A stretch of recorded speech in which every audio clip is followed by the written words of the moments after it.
As drug and alcohol addiction reaches epidemic proportions, the cost to employers is also escalating because your workforce is most likely impacted by this tragedy. What can employers do? It's a question many business leaders have struggled with for years, but the time has come for companies to deal with addiction as vigorously as possible.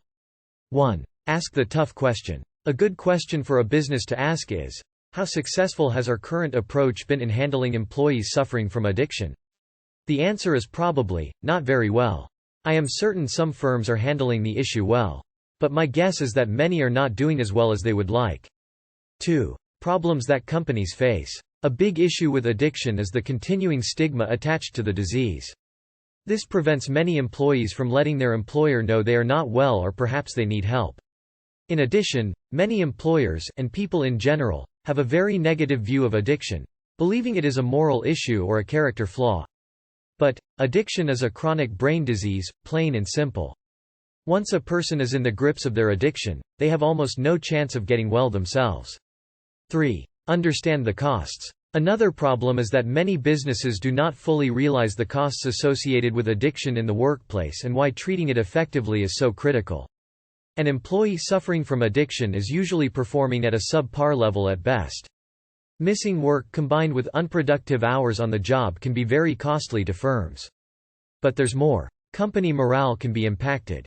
The behavior of employees in active addiction can be abhorrent and even dangerous.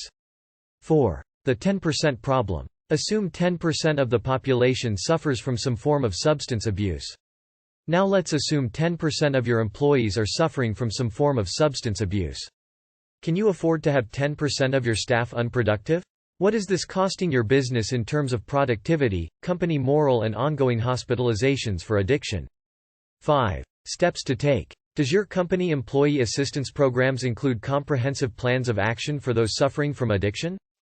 Business leadership must be involved in developing plans and identifying resources to recommend to the suffering employee. Yes, treatment can be costly. But if it is not effective, addicts may end up relapsing chronically, driving company insurance premiums up and up. A business should research, identify and recommend programs that have high success rates.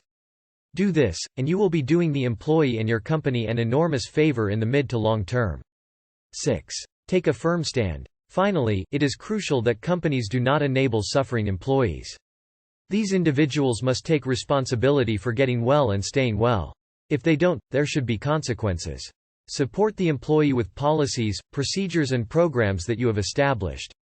But make this clear, as long as employees are willing to do what is required to get well and continue to do so, the company will support them. Conversely, if they are not willing, the company will not support them beyond a certain point. To do anything else is simply not fair to the company and the other employees. Click the link below for more.